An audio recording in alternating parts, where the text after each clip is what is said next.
everyone, and welcome to Chef AJ Live. I'm your host, Chef AJ, and this is where I introduce you to amazing people like you who are doing great things in the world that I think you should know about.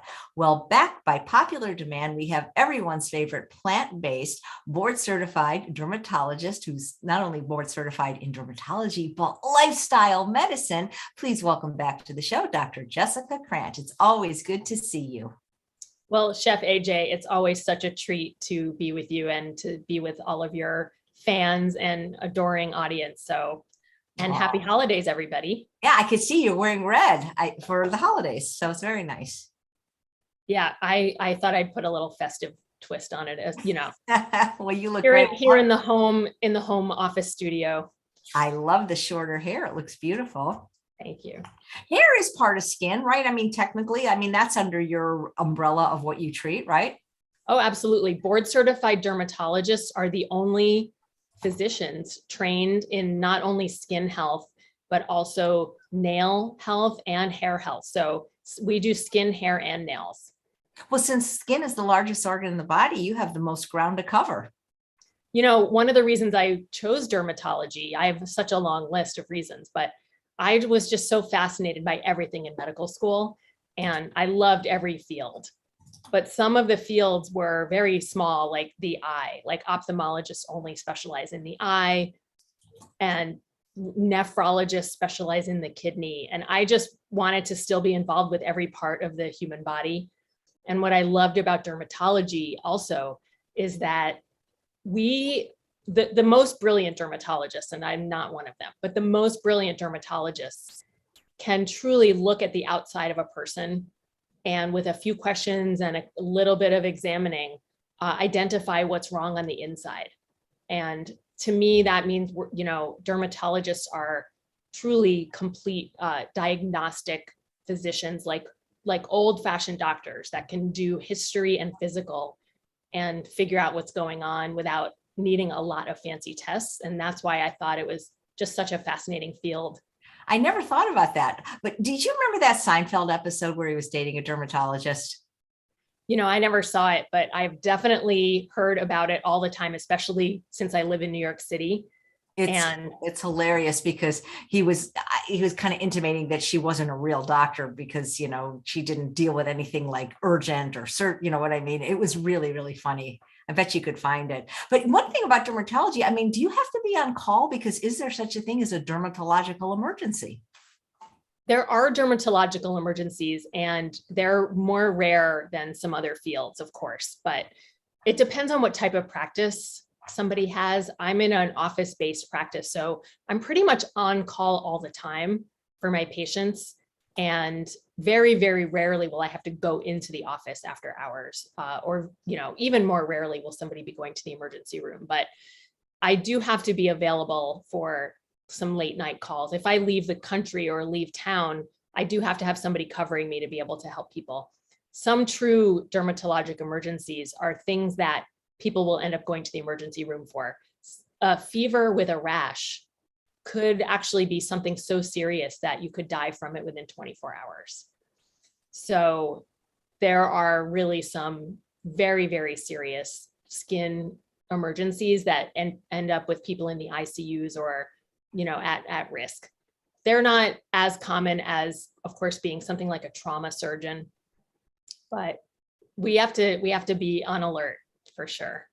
Nice. Well, we have several questions that were sent in advance. And guys, whenever we have a doctor, please send them in because we give your questions priority because our chat moves very quickly. And the first one is from Maria. And she asked if there are any things you know about either procedures or potions that will help aging hands look more youthful.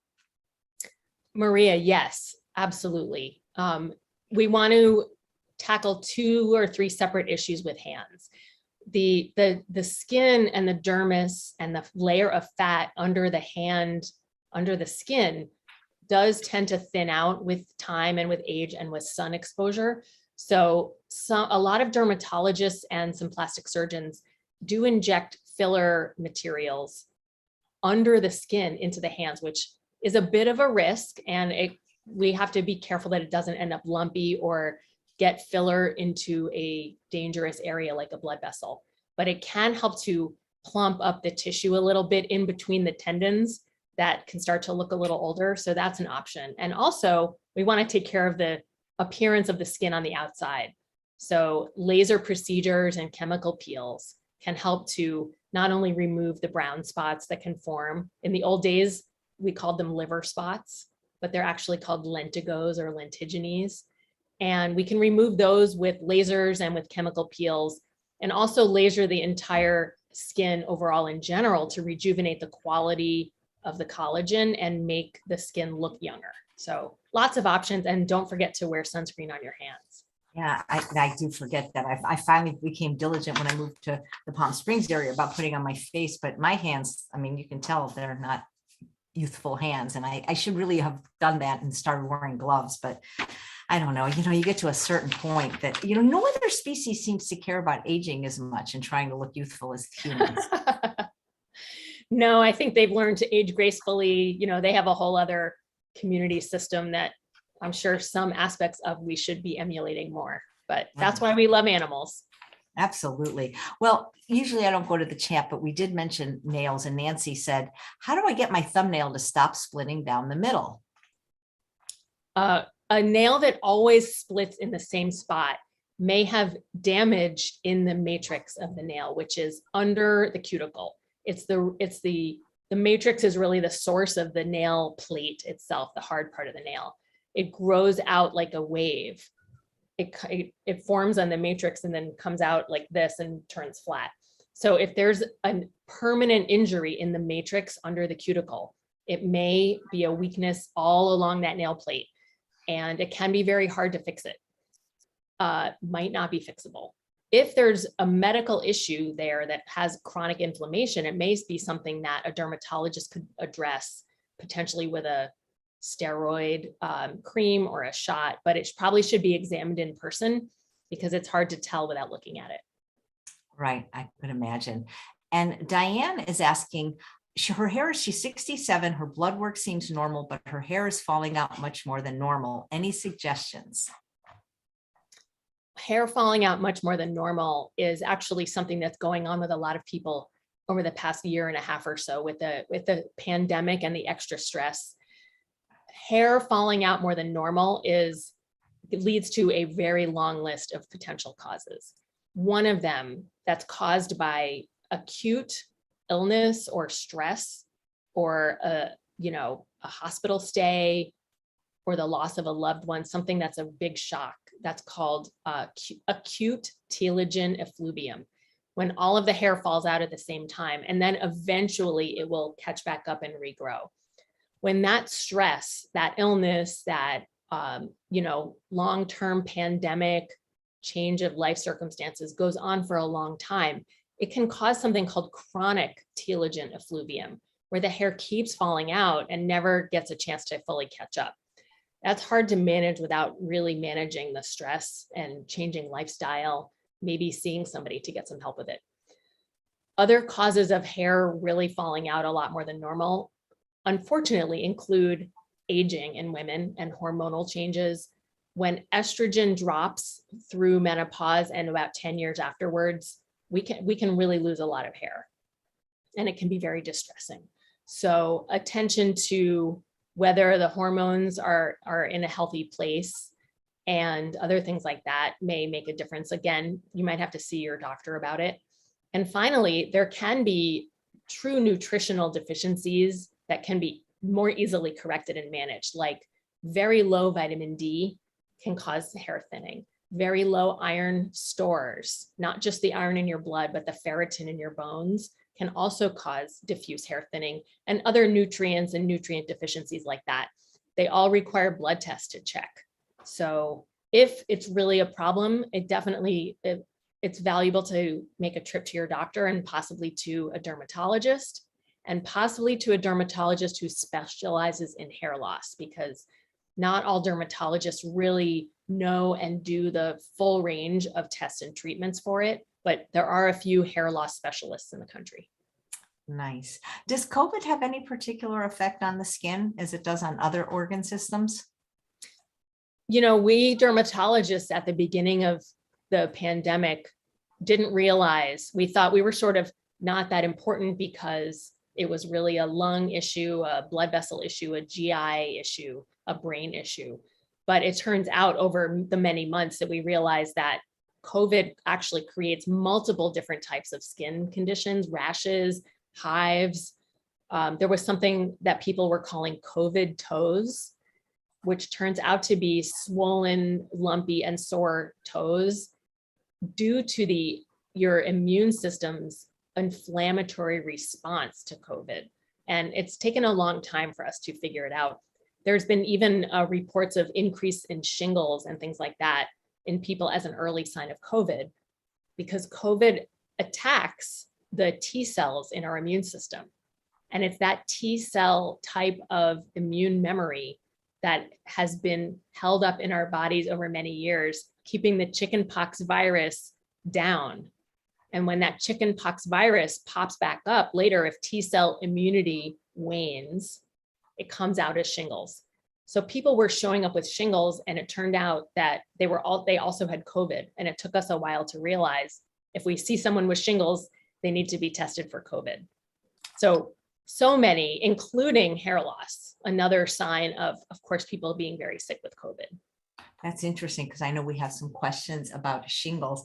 Okay, so here is a question for Dr. Krant from Susan, and she'd like to know, I'm not sure of the order and timing in the day/evening to apply the following products for the face: vitamin C serum, bakuchiol retinol serum, plant face oil, glycolic alpha hydroxy, AHA 14%, and sunscreen. That's a lot of things. How can you put 5 things on your face? I mean, how can they all work? I wasn't sure how many different things I was hearing there. I heard it was 5. So we know sunscreen. Vitamin C, bakuchiol, AHA, plant face oil, and vitamin C serum. I'm not sure what plant face oil is, but I'm not sure what plant face oil is either. Yeah. There are a lot of plants that get put into skin products. So yeah, I don't know what that oil is. Okay, but of the ones that you do know, I would say what's the order? The retinols and retinoids generally go at night. And in this case, bakuchiol is the plant-based retinoid. Retinoid meaning the whole family, including over-the-counter and prescription vitamin A derivatives. So bakuchiol would go at bedtime. Vitamin C, people tend to usually put on in the morning, and I think it's to separate the vitamin C from the retinoid. It also acts as an antioxidant, so it helps protect from the sun a little bit extra, in addition to the sunscreen. The alpha hydroxy acid, it's hard to know where to put that with the vitamin C in the morning and the retinoid at night, because that's a little bit a third irritant. So that's a skin routine that has 3 irritating products. The bakuchiol is meant to be milder than traditional retinols, but it still does increase exfoliation a little bit in the skin and can make your skin sensitive. So maybe alternating the AHA glycolic with the bakuchiol, or doing the AHA in the early evening and the bakuchiol at bedtime. You probably just play around with it. The truth is, there isn't a perfect 100% right way to order skin products. We tend to put the lighter materials on first, because the heavier ones are more of a barrier and would block the lighter ones from getting in. And we like the retinoids at night because traditionally in a lab, it's shown that ultraviolet radiation breaks them down. So it may not work as well if you put them on during the day. In real life, in regular society, we're not in the sun that much. I don't know if it really makes a big difference, but vitamin C in the morning for its sun protection and separating from the retinoid at bedtime. And the only other thing is, if your skin is starting to feel sensitive, irritated, get red, get tight, get peely or burning, something is too irritating. And a first step might be to wash your face and put on a gentle moisturizer, and then wait quite a long time before putting on other products. When the skin is damp and recently washed, it's more sensitive to irritants. And when we wait, we can still get the biologic benefit of these other molecules without them needing to be quite as irritating.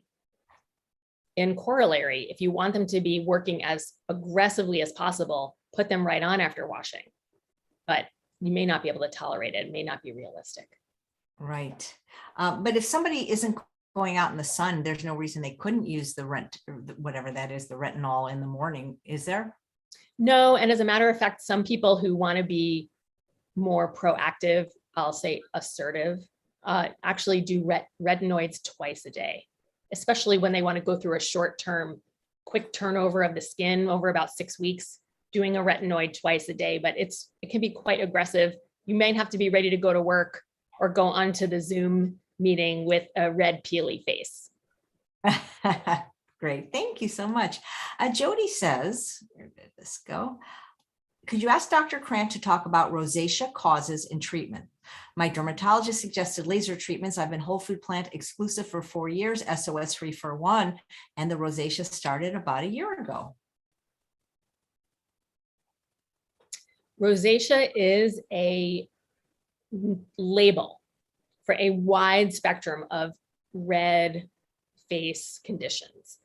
It ranges from what we call papulopustular, which is really bumpy and itchy, all the way to centrofacial telangiectatic, something like that, which is really just chronically broken blood vessels that are in the skin that just sit there all the time. And you flush up a little redder when you get hot or get exposed to one of your triggers. So it's a little bit hard to say exactly what to do about somebody's rosacea when you're not looking at them directly or getting a detailed history. But rosacea, as some of you may already know, and I do talk about when I give some lectures, can occasionally be linked to GI distress and GI disorders. So if you really have an inflammatory, difficult rosacea, it might be worth investigating whether there's something going on in your GI tract, your stomach, or your GI tract. That's one thing I just wanted to mention. Small intestinal bacterial overgrowth, SIBO, can be linked directly to rosacea. And that's a medical condition that really needs to be addressed and treated. So that cannot be just fixed with a laser or a skin cream. That said, certain types of bumpy, itchy rosacea can be helped greatly with skin creams and with lifestyle modification. And the broken blood vessel, just red face type without the bumps and papules might actually need and benefit from the laser, because no cream or lifestyle change will really make those blood vessels go away once they're there. So that's a handful of the things that came to mind with that question. Great, thank you. Here's a question from Janet. A small cyst popped out on the inside of my nostril. I'm going to the specialist Monday, but I'm wondering if going raw might help it to heal. I've been plant exclusive since July 2020. Is there a chance this will go away on its own? And I think the bigger question is does going raw, if you're already healthy vegan, make any difference in skin healing or things like that? I'm 100% sure there is no study proving whether going raw would make a nose cyst go away. So we don't know. It's possible that changing the diet temporarily might help something that's inflammatory shrink, but going raw is very extreme and may lose out on a lot of important nutrients. So I would not, as a blanket way to just try to heal something specific, choose to go raw and try to treat it on your own. My concern is that something inside the nose that is being called a cyst might be something that needs to be tested. There's a really small chance it could be something more serious. And I wouldn't stay home and just try to treat it with diet. I would definitely go to the either dermatologist if it's visible from the outside, or the ENT doctor so they can get into the nose and see what's going on there. It might be something very easy to manage and might be just something like a pimple, but it could be something more serious. And I just don't know if going raw would be the right path. Great, thank you. Let's see, there's one more here. This is from, I can't pronounce the name, so rather than botch it, I'll just say the question. A few months ago, I suffered my first and hopefully last shingles outbreak. Although the pain was severe for 10 days, I fared better than most, suffering no post-herpetic neuralgia.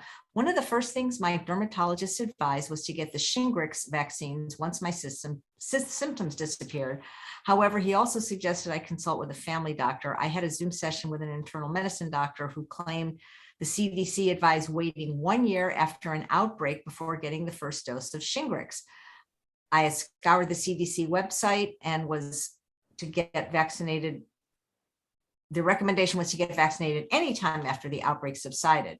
When I pressed him for more information, he mentioned the research of Dr. Mary Albrecht, but I found nothing to support that on the internet other than one Canadian doctor who recommended waiting. I wonder what Dr. Krant recommends to her patients after a shingles outbreak, how long to wait until they get their first jab of Shingrix. I eat a whole food plant-based diet, mostly SOS free with no known health issues, and I take no meds other than B12 and D3.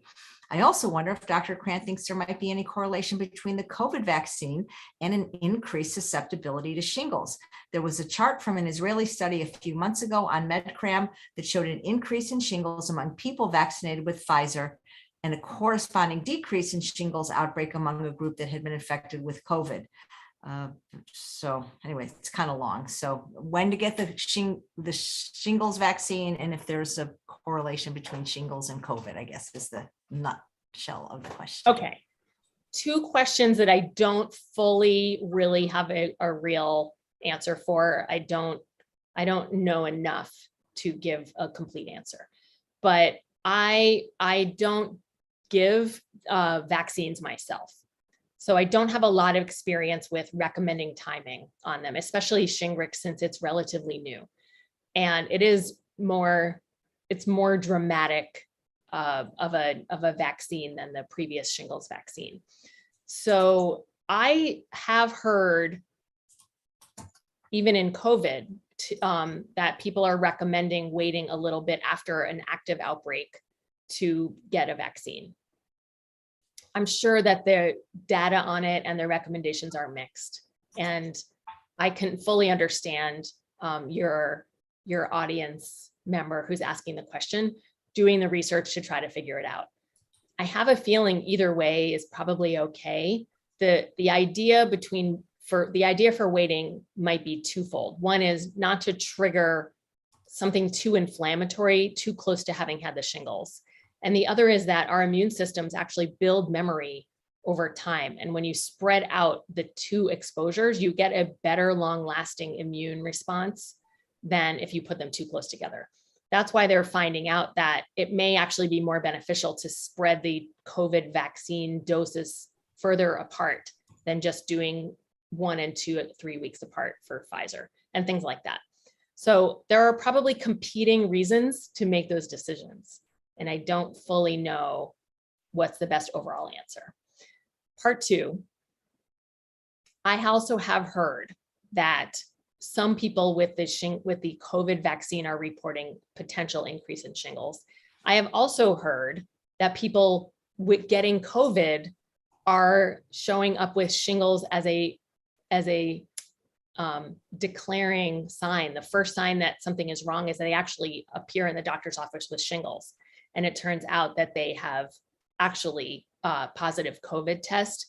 And the COVID theoretically is bringing out the shingles because it's attacking the T cells, the T cell that create a cellular immunity. That's one half of our immune system, is our cellular immunity. The other half is our antibodies, which is our humoral immunity. So the T cells create cellular immunity. And those T cells are involved in protecting us from viruses.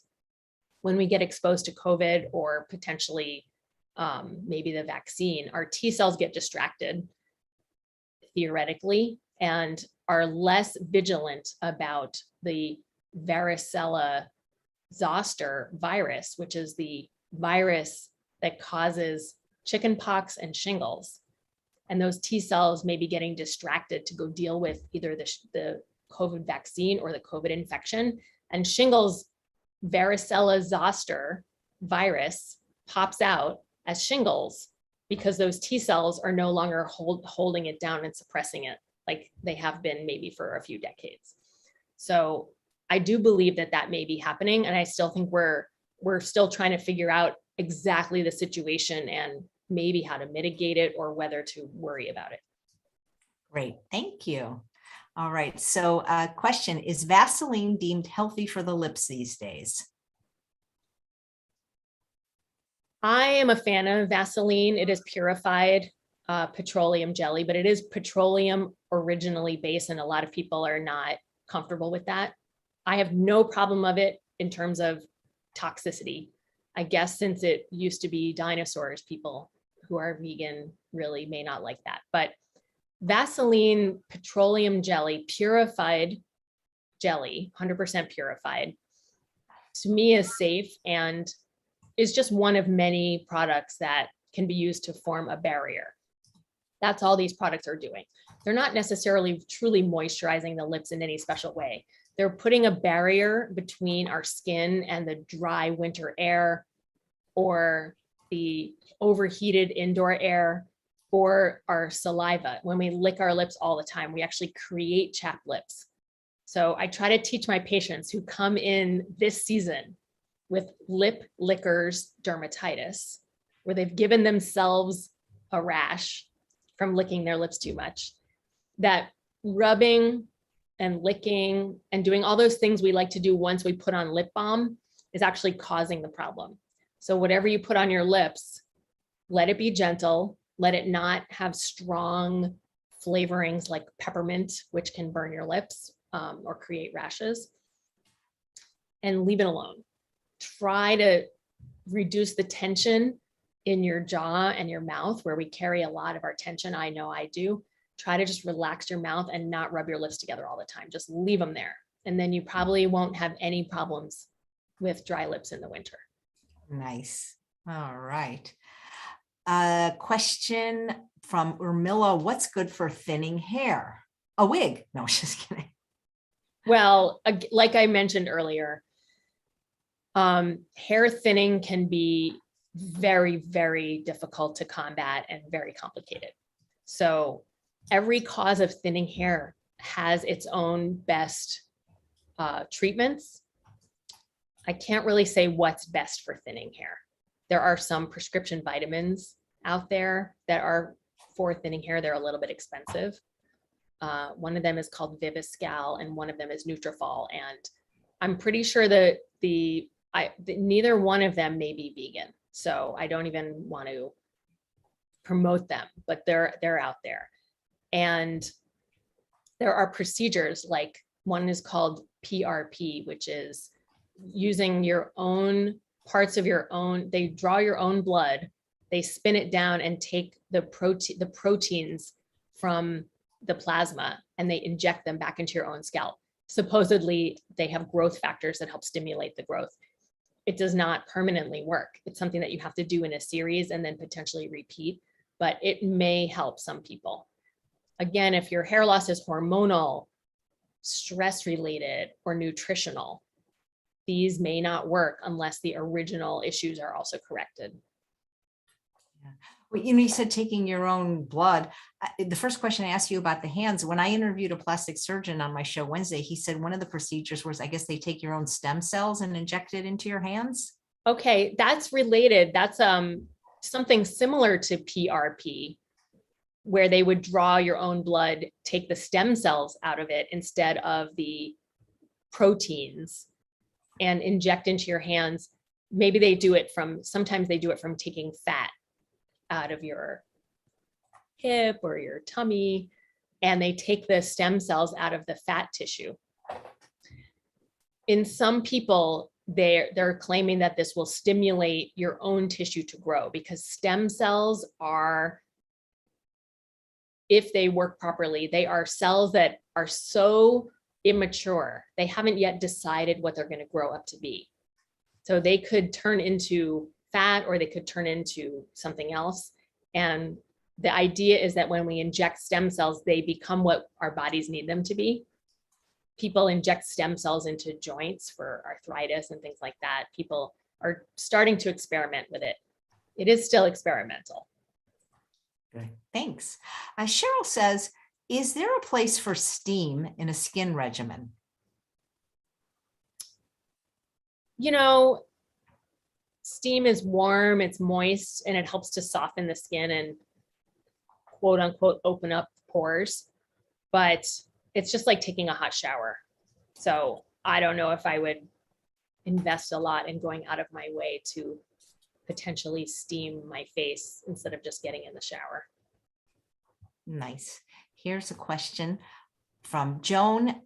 My son has a skin condition which he has had from when he was 11, wondering if there's anything to help him keep it under control. Can't spell it, sorry. It's very dry skin. There are many, you know, as a dermatologist, half of the stuff that we treat is very dry skin conditions with different causes and names. I don't know if this is psoriasis, eczema, or ichthyosis. A quick bath and some kind of a moisturizer that contains lactic acid can help to soften and moisturize the skin. There are over-the-counter lactic acid moisturizers. Another ingredient that is popular, maybe urea. I don't know where they get the urea from, so it might come from animals. That may not be vegan, but you know, and honestly, lactic acid, I'm not sure where they get that from either. I would have to investigate. But those are moisturizers that contain ingredients that specifically are made to soften skin and can help excessively dry skin. Other than that, I would have to know what the condition is to talk about it more, but maybe she could spell it in the chat, even if she can't pronounce it. Yep. And excessive bathing, just to be aware, actually is drying for the skin. So being in the bath or shower too long strips the natural oils out of our skin and sucks water out of our skin. So that would actually be a mistake. But a quick bath to moisten the skin and then put on those sealing moisturizers could be helpful. Nice. Great. Let's see. In the winter, my skin gets dry and chapped on my hands. Hand cream works, but are there foods I should be eating? It's the only thing that's causing the hand eczema is probably extraneous factors, truly. The dry air in the winter, inside and out, and especially in the past year and a half, a lot of hand washing and hand sanitizer is really giving people terrible hand eczema. I don't know if that behavior is happening, if there's any food you could eat that would stop it. It's really an outside job, as we like to say in dermatology. The key is that once that skin is damaged, it's cracked, it's red, it's flaky, that is a damaged skin barrier. And it cannot fix itself no matter what, because it cannot hold in its own moisture and repair itself. So the name of the game is to decrease the insults coming from the outside, decrease exposure to alcohol, hand sanitizers, soap, water, cold and hot water, and the dry air. And since we need to wash our hands, the ways I recommend are to use a thick, almost greasy hand cream, basically around the clock, like every half hour. When you wash your hands, wash them pretty quickly. Don't try to wash all the cream off every single time, because that's too harsh and too much scrubbing and too much soap and water. Wash the germs off the outside of the cream and then put cream right back on when you're done. And try to find times of the day where you can actually wash a little bit less. I really recommend that we definitely wash our hands before we're about to prepare food or eat, or especially eat with our hands, or put on makeup or touch our faces, and after we go to the bathroom. But other than that, try not to just wash every time you touch something, because it's too much washing. And people who are concerned about germs actually end up getting more germs stuck on that dry, rough skin than they would if they had a healthy, intact skin barrier. So it becomes this J curve of efficiency when you're killing germs, and then you end up actually with more germs because the skin is so damaged. So back up along that curve a little bit. Nice. Okay. Are there any truths that you can tell from skin nails, such as white spots on the nails, somebody's health, like lack of zinc? Yes, nails are a very complex specialty. And I don't honestly remember all of my nail tricks because I haven't treated a lot of nails lately. And there's a whole textbook of all those little nail findings. You can definitely Google it and get a whole textbook chapter of it. Those white spots, they used to call them calcium deposits, and we now know that's not true. But sometimes those white spots are just signs that something damaged the nail while it was growing. And I don't know if that's a true sign of zinc deficiency or not. Great. All right. Maria asks, another Maria, my hormonal acne has diminished exponentially since going 100% plant-based, SOS-free 9 months ago, but I still have flare-ups. What advice do you have for further healing? Well, that sounds fantastic. Dairy is one of the biggest, most known and proven dietary triggers for acne. And dairy does affect the hormonal aspect of acne because it's the dairy hormones that may be triggering some of it. Also, of course, managing our insulin metabolism with having a healthier insulin and blood sugar metabolism with a plant-based diet is excellent. Reducing oil also really helps our skin because it reduces that inflammatory response, and all of your progress sounds fantastic. What else can be done? Again, without seeing you, Maria, it's hard to know for sure because I don't know what type of breakouts you're still having. And it's possible that if they're, you said periodic, if they're monthly, they might still be triggered a little bit by your own natural hormones, which is just a fact of life. So there are ways to potentially try to manage it with topical acne medications that are even over the counter and gentle.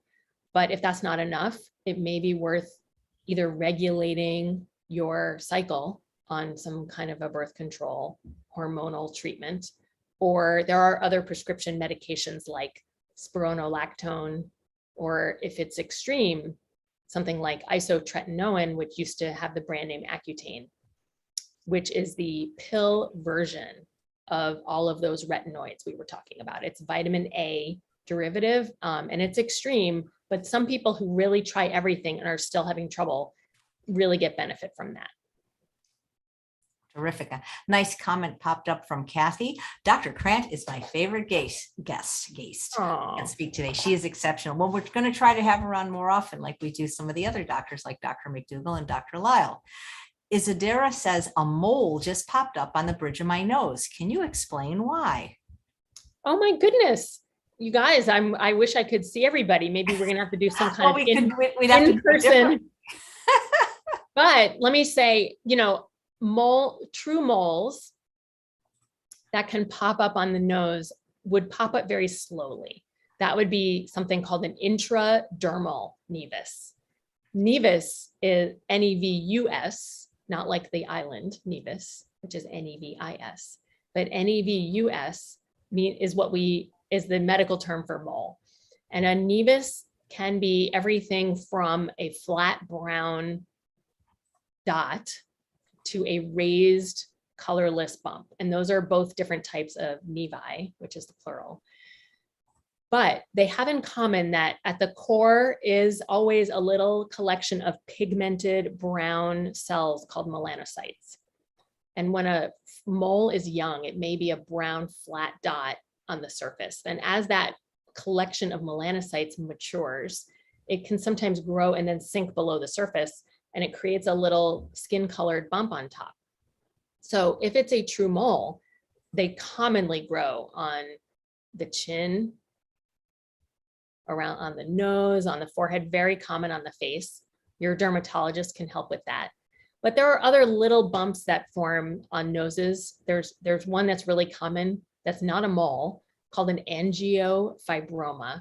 It's a combination of a little bit of blood vessels and some collagen. And it can be anything ranging from skin colored to red. Those are totally harmless, but they can be a little bit annoying, and your dermatologist can help you remove that too very easily. If it's something other than one of those two things, it could be a growth that needs to be maybe biopsied or tested. So I don't want to say don't worry about it, but see what you think about its behavior and maybe make an appointment if you might need some help. Thank you. Beth says, can diet improve keratosis pilaris? We are not sure exactly what causes keratosis pilaris. It is the dry, rough skin that's most commonly on the outside of the arms. It's red dots, and they're almost like each hair follicle is a little rough bump. It can range from just rough to actually quite red and inflamed. It can almost sometimes look like little tiny pimples or pustules. And in extreme cases, it can even be on the body. It can be on the thighs. And some people are, when they're young, they actually have it on their cheeks and even in the eyebrow area. That's called keratosis pilaris rubra faciae. When it's on the cheeks, it makes these red cheeks. It's a really common look in young kids. If you know what you're looking at, you can see it's pretty common. People tend to outgrow it, but we are trying to identify what causes it. And it may be that low vitamin D can be a trigger. It may be that we just know that it actually tends to get better in the summer. And that might be because of ultraviolet radiation exposure from the sun. So it is worse when vitamin D is low, but it's not totally clear if vitamin D supplementation actually fixes it or if it's the UV exposure that's fixing it. Some people also like to treat it with topical vitamin A, the retinoids. So maybe eating more carrots and beta carotene and other carotenoids and those bright red and orange vegetables may help. But we don't really have one slam dunk answer for it, or everybody would know, because it's something that's frustrating, for everyone. Yep. Cheryl, who's watching live, said that the older vaccine for shingles was a live vaccine, and that is the one that required a waiting period. But Shingrix does not require a 1-year separation, as it is not a live vaccine. So, great. That's fantastic to know. I wonder if that would address the closeness in terms of safety. But I wonder if she knows the information about whether you get a longer high immunity benefit if they're separated out, just in terms of the memory stacking. That I don't know. She can answer later. Okay, terrific. Here we have from Susan, super chat donation. Thank you. My friend just got a surprise diagnosis of melanoma from a pale rough spot on her lower leg that she happened to feel while in the shower. Are all rough spots potentially melanoma? This is such a tough and sad question to answer, because the scary fact is that all weird spots on the body could potentially be melanoma. I hate to say it. Melanoma is the worst kind of skin cancer. There are 3 types of skin cancer, and I want to be clear and say this is important because a lot of people misunderstand. There are 3 types of skin cancer, and they each form from a different type of cell in the skin that turns cancerous. So it's not really a spectrum. There's basal cell carcinoma, which is a cancer formed from basal cells that are the bottom layer of the skin that go bad. Squamous cell carcinoma is a cancer formed from the cells that make up most of the skin that, as we think of it, when those cells go bad, that forms squamous cell carcinoma. Those squamous cells also line the lungs, the bladder, and some other areas of our bodies. And we can get squamous cell carcinoma in our lungs or squamous cell carcinoma of the bladder. That's a cell that lines organs. Melanoma is a cancer of those melanocytes that I was mentioning earlier. The cells that are the pigmented cells in our skin, the cells that create our melanin, which give us our different skin colors and our different levels of being tan, and the cells that create those brown pigmented moles. When those melanocytes turn bad, that's melanoma, and that is the most dangerous type of skin cancer. I wanted to say that because it's not that basal cells, which are the least aggressive, turn into squamous cell carcinoma, which then turns into melanoma. Melanoma is not a synonym for skin cancer. When you have a melanoma, it doesn't mean that you have any of those types. It really is the specific type of skin cancer from the bad melanocyte. Melanocytes are also in one other area of our body. They are in the retinas of the backs of our eyes. The pigmented retina is pigmented with melanocytes. So people can also potentially get melanoma inside their eyeballs. Sorry, everybody. I know that's a little scary, but it's important to go to the eye doctor and get your eyes checked because it actually can happen. And in terms of, is every rough spot potentially melanoma? Yes, except that a properly trained dermatologist can quickly look at most rough spots and dismiss them as totally benign. Some of them could be a little funny looking, might have 2 colors or 3 colors or a funny pattern and not look like one of the classic seborrheic keratoses or lentigos that are brown and maybe a little rough, but are not dangerous. But melanoma, unfortunately, in addition to being a range of colors from black to brown to a mix of colors, we now know might also have no pigment at all. And for dermatologists, it's the worst nightmare that we know that melanomas can actually be so bad that they have lost their pigment and they can be pink or red. So I can't tell you that you can sleep well at night knowing that you are fine, because it's possible that a spot on you could actually be melanoma and nobody might realize it. So I do say it's not a bad idea to just get yourself checked from head to toe, and I mean, including your scalp to toes once a year by a dermatologist, a board certified dermatologist, physician dermatologist, to make sure that all those things that are probably benign truly are. What else was I going to say? Oh, and there's one more even scarier scenario. I'm sure you all didn't tune in for this bad news. But when melanoma is especially bad, your immune system recognizes it and attacks it. And when your immune system attacks the melanoma on your skin, it may actually remove it from your skin and actually melt it away from your skin. And when those melanomas start to disappear, it's actually a bad sign because it means that something is already going on in your body. And some people who unfortunately end up being found later in life to have metastatic cancer, and they don't know what it came from. Sometimes it turns out when they test it that the cells are bad melanocytes, they're melanoma cancer cells inside the body, and they were never able to find a primary melanoma on the skin at all. So sorry, everybody. So that's the serious side of dermatology, and that's why it really pays to see an experienced board certified dermatologist who understands all of those things and takes it seriously. Yeah, good advice. Let's see. I have a small cancer spot on my forehead, says Diane. Is there something topical I can use? I don't want to have MOHS if there's something else I can do. Did you say Diane? Mm-hmm. Diane, I know you don't want to have Mohs surgery, which is capital M, small OHS, named after Dr. Frederick Mohs. It actually was his last name. I know you don't want to have surgery, but Mohs surgery is the gold standard for treatment of skin cancer, and especially on your face.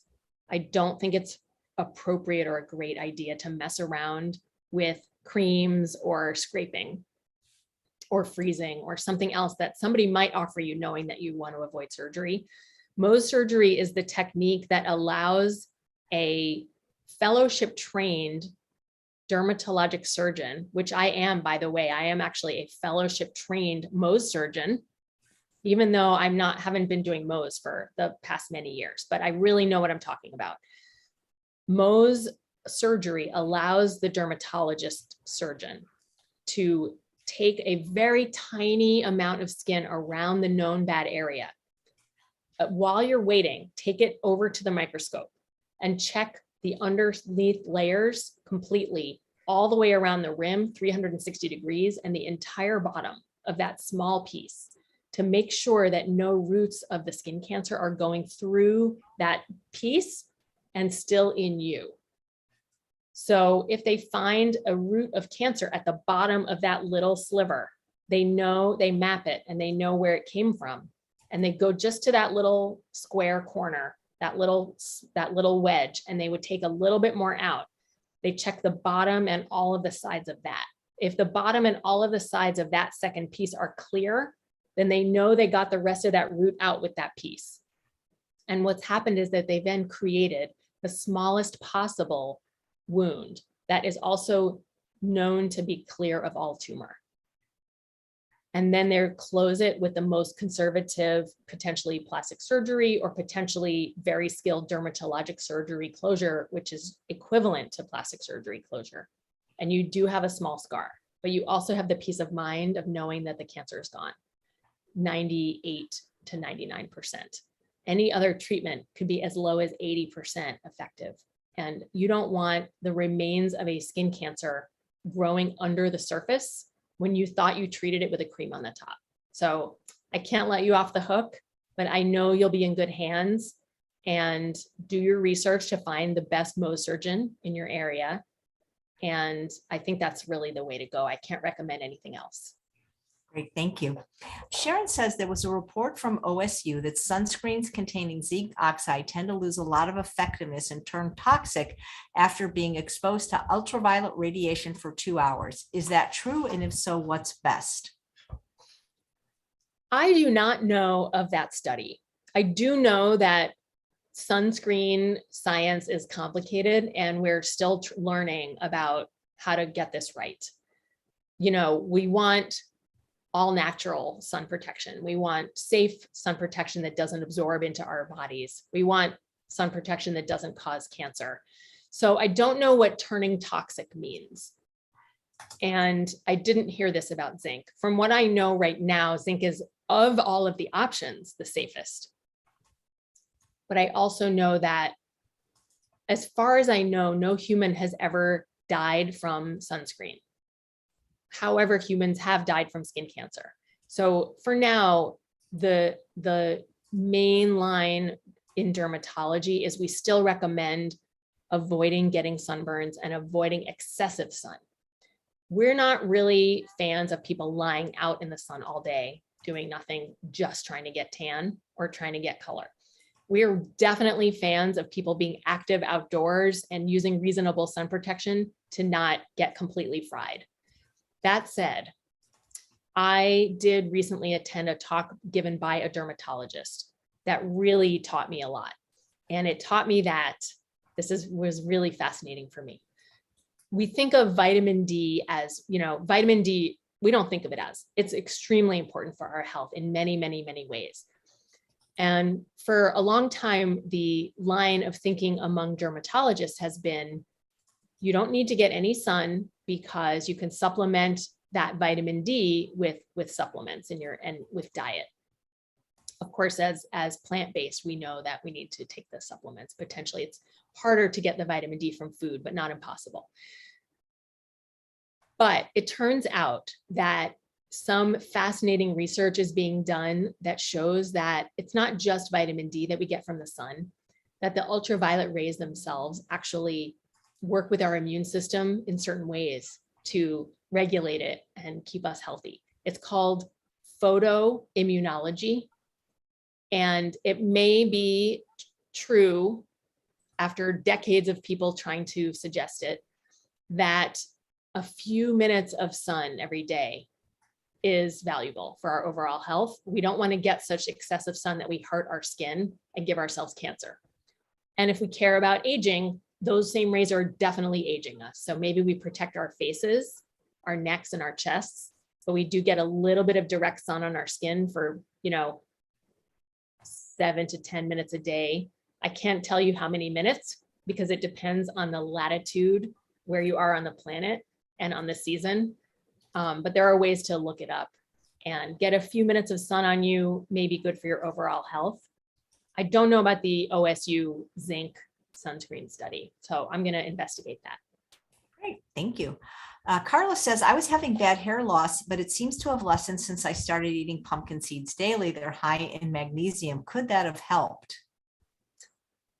From what I recall, it's off the top of my head, so I would have to look it up again. But pumpkin seeds or pumpkin seed oil may actually help hair growth.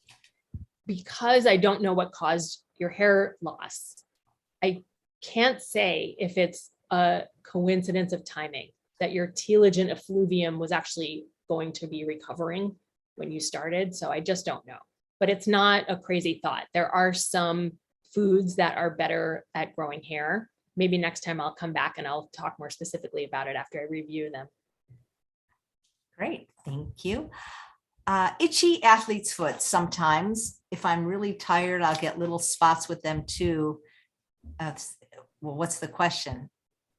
It's a statement. So I don't see a question there. So could you please, as Alex Trebek would have said, rephrase it in the form of a question? Dina says, is it important to have a shower filter? And is it recommended to have a final cold or cool rinse after a warm shower before getting out? And how cold should the water be? Well, that's the cold water question is something I'm actually looking into more recently. There are really truly studies that show that extreme cold exposure triggers our immune system in a healthy way. So I do think if you could do it, that turning your cold water on cold at the end of the shower may be beneficial for your health. I don't know how cold it has to be and how long. I think it has to be pretty long, like in a pretty uncomfortable amount for it to really work, but it might be worth doing. So I'm trying to get up the bravery to do it myself. Even better would be to actually take the entire shower freezing cold and not put the hot water on at all. Now, I say that, but in Scandinavia, where they were doing some of these studies, I think it's Finland, they were doing research with, they have a big sauna culture, and they were having people go into the extreme heat of the sauna and then into the snow and roll around in the snow and then go back into the heat of the sauna. And they were finding that it was actually beneficial for the immune system, especially around the beginning of the pandemic. They were looking at this for COVID. So that extreme change of temperature from the heat to the cold and back to the heat, I do think there's something there about shocking our immune systems, but I don't know how it works in real life with a regular shower. I forgot if there was a part 2 to that question. I don't like anything cold. Yeah, it's not easy, but if it's good for me, it might be cool. I know it would be good for my self-discipline to be able to get myself to do it. Just like everything warm. Laura says, have you come across patients who have non-bothersome bumps all over their face and body? My 8-year-old has white bumps and sore all over. What's this an indicator of, and how can I help him get rid of them? Oh my goodness. I don't know what the white bumps are. So it's hard for me to say. They could be anything from milia, which are very tiny, harmless little skin cysts that may be getting created if a skin product that might be a little heavy is being used. But if there's something genetic, that would have to be seen in person by a dermatologist and potentially by a pediatric dermatologist, because I mostly treat adults. So if there's something very specialized that could be genetic in children, I wouldn't really know how to manage it. Great. You've gone for an hour, so it's really up to, I want to respect your time. If you want to take a few more questions or just come back. I can take a few more. Great. All right. It's Saturday night in New York City. It's Saturday night. I don't have any big pandemic plans. Okay. Where is this question? Cherie says, what plant-based foods are good for aging skin? Well, I bet you know what I'm going to say. Greens, Oh, greens. especially greens, especially the rainbow, especially the brightly colored antioxidants and anti-inflammatory molecules in the rainbow, including number one dark leafy greens. But also don't forget fruits. All of the vitamin C and antioxidants in apples, watermelon have anti-aging properties. And what else? Pears also have anti-aging properties, but so do seeds and whole grains. So just keep doing what you're doing. Keep the oils out of it because they're inflammatory. And just, have the variety, as Dr. Bolsewicz says, Dr. B, a variety of 30 different plants. I think it's a week, right? Yeah, he was on the GI Health Summit today saying that exact thing. He's the guru of the gut. Ooh, I don't know if he already has that title. Guru of the gut. Guru of the gut. That's great. I wonder what effect does alcohol have? Because most of the doctors that interview are not a fan for the gut for all the reasons linked to cancers, but some think it's linked to longevity. But when I worked in retirement homes, which was my career up until I became a chef at the age of 40, the people that drink didn't look as good as the people that didn't as they aged. So, I mean, what effect does alcohol, because it's an astringent, right? So what effect does internally drinking alcohol have on our skin? Does it make you more beautiful, less beautiful? No different?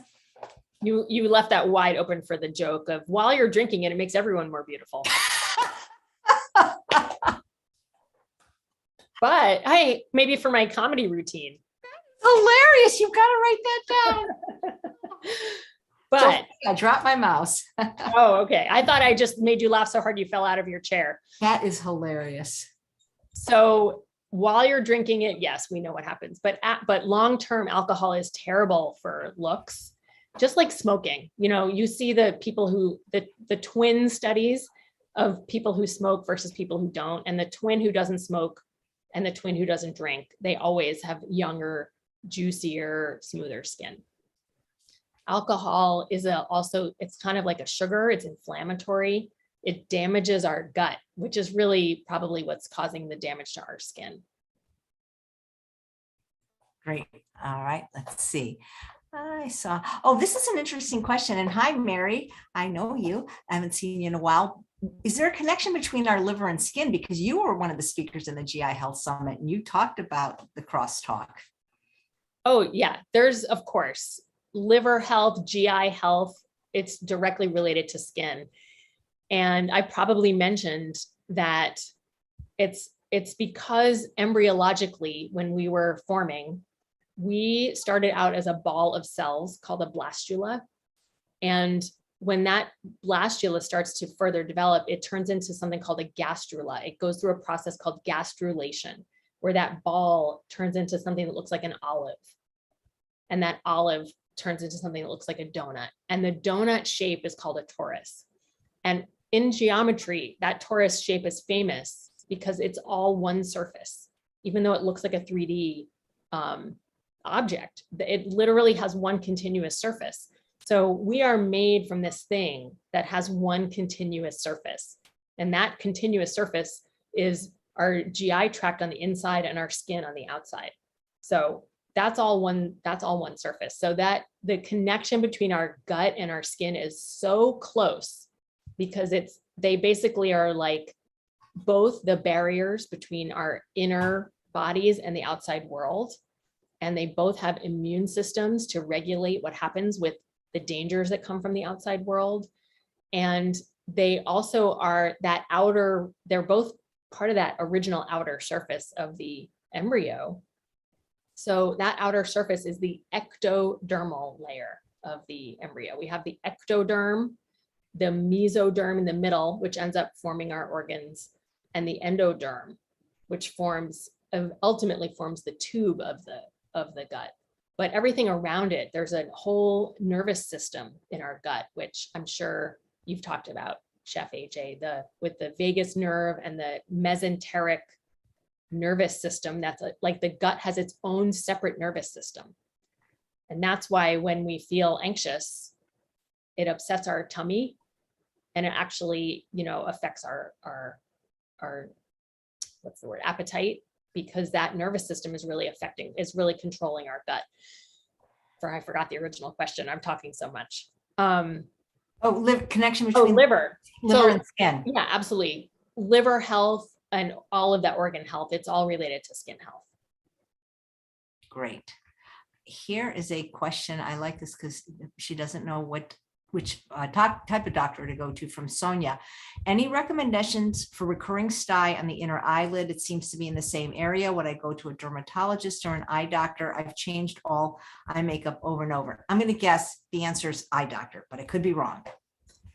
I don't know why, but I've had several patients with styes in the last few months, and they kind of go back and forth. If I can help, I do, but if it's stubborn and I'm not able to do it, I do also refer patients to their ophthalmologist, which is the MD, the physician eye doctor. The MD or DO physicians who went to full medical school and then became eye doctors. Because they may need to do a little procedure that they might poke in there and try to unclog what may be a clogged eyelash gland or some other moisture gland that can be on the edge of the eyelid. I'm sure, is it Sonia? I'm sure she's done the steaming with the hot compress. I also like to recommend, some people don't know, to just massage a little bit to try to break it up pretty gently. Keep doing the steaming every day, a few times a day. And there's a cloth that eye doctors recommend called OcuSoft, which is available over the counter at the drugstore. A very gentle, specially made for the eye cleansing cloth that you can use to kind of clean off oils on the eyelids. Now, it comes up in dermatology because I always ask my patients, when you wash your face, are you somebody that closes your eyes and washes your eyelids and your eyelashes? Or are you somebody that doesn't want to touch your eyes? You go around, I'm the second. Go around your eyes and you never clean your eyelids. Sensitive. Anything hurts my eyelids. Yeah. So it depends on what you're using. But some people are nervous to touch their eyelashes and their eyes, or nervous to get soap in their eyes. So they go months or years really without specifically washing with a little soap and water. So oils can build up and clog. And it depends if you have allergies or use eye medications, you can really get some buildup there. And let's see what else.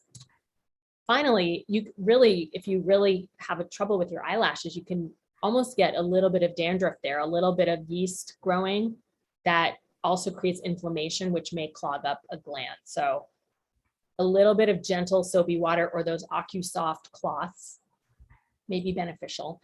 And one more thing, finally, people use oil-based eye makeup removers to remove eye makeup, or those gentle eye makeup removers that feel oily. That stuff can also stick on your eyelashes and get into your glands and clog them. So when people use those to remove eye makeup, I always recommend at least going back afterwards and making sure you rinse with plenty of water to try to get as much of that stuff away from your eyes as you can before you go to sleep. Yep, that makes sense. Is there a way to treat adult acne, asks B. The dermatologist gave her husband antibiotic pills, which he hasn't taken. Is there a better way? Treating acne with diet is not easy. It is a commitment. So I don't know if her husband is already 100% plant-based and oil-free and sugar-free and salt-free. But the sugar, the oil, and dairy, and any processed foods or junk foods are definitely known triggers for acne. So if he wants to try to do it without antibiotics, go for all of that stuff first. The antibiotics may be a very temporary, quick trigger to just try to turn the corner a little bit, but it's not a good idea to be on antibiotics long-term. It messes with our gut flora, our microbiomes, and can really throw off the balance. And we know that a healthy microbiome in the gut really controls our health overall and our skin health. So it's a temporary, measure that I do sometimes use when I have to for very short, organized, intentional periods of time. But it's not a complete treatment for adult acne. We have a question on nails, but first I have to ask you, how bad are things like gel manicure, gel pedicure, or the new dip powder? Is it really that bad? Oh, I hope you're not looking at my terrible nails when you ask that, because I No, always want to do I'm those. looking at my beautiful nails, and I just started having those, and my friend Yeah. Sharon McCrae's like, they're toxic, they're terrible. I mean, am I really going to die in my 60s from doing this? No, you're not going to die from that. But I can't say they're completely harmless. They do have strong toxins. I think they're much safer now than the old fashioned acrylics and all the chemicals that we used to use.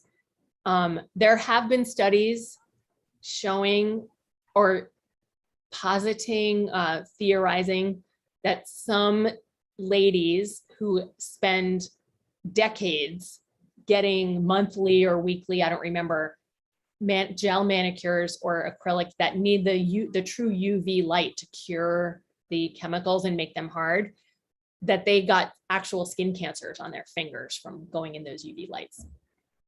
I don't think there are a lot of cases of that, but some people who are concerned actually put sunscreen on their fingers before they put their fingers under those lights. And they also make little gloves that supposedly protect your fingers. I can't imagine going to the nail salon and trying to deal with those gloves. But the dip doesn't require the UV. So maybe it's less toxic. So when you get cancer on your finger, what do they do? They would do Mohs surgery. Wow. Oh, I don't want that. Yeah. The price of beauty, right? Oh, I know. I always say, beauty is pain. But before I go, I wanted to go back to the Mohs surgery discussion and just say, Mohs surgery is usually used for basal cell and squamous cell carcinomas. Usually for melanoma, that third type of skin cancer, it's usually a straight excision, just a regular surgery that gets examined separately in the pathology lab. There are a few extremely experienced and qualified surgeons, dermatologic surgeons in the country who do Mohs surgery for melanoma. But that should not be done willy-nilly. That should really only be with a top expert. And it has to do with the way the cells grow. It's much harder to know for sure that your melanoma is cleared with the Mohs technique. It's easier to know with the squamous cell and basal cell carcinoma because those cells are adjacent. And when you're outside the edge of them, you can tell. The melanoma cells can be more scattered. So it's hard to get that very tiny margin and be sure, and it's not worth messing around. Great. We can stop anytime because, as you know, the questions will keep coming. But somebody wants to know if you drink coffee, and if not, what do you drink first thing in the morning? I drink coffee. I absolutely drink coffee. I love coffee. And coffee is antioxidants. And it was recently shown to also increase your visual acuity in the morning. And I have not found any real, major studies that show that drinking a reasonable amount of 1 or 2 cups is harmful in any way. Excessive caffeine would be bad for your heart, but I think I'm still doing okay. All right. Well, everybody, so this is my vice. Coffee is yours. Well, this has been wonderful. Thank you so much. Well, come back soon because we always have so many questions when you're on. I can't wait to come back. And anytime we ever run out of questions, I have lots of other stuff to teach and talk about. So it's always a pleasure. I don't think we'll ever run out of questions, but I hope to see you in the comedy class because what you said today was hilarious. You've got to write that down and put that in. I'll write it down. And occasionally I'm funny. So we'll see. Yeah, no, it'll be great. It'll be great. Thanks so much, Dr. Krant. It's always a pleasure talking to you. Thanks, Chef AJ. My pleasure. And thanks all of you for watching another episode of Chef AJ Live. Please come back at 2 p.m. tomorrow when my guest is Dr. Joanne Kong, who will be talking about her new book, Vegan Voices. Take care, everybody. Say hi to New York for me. Bye-bye.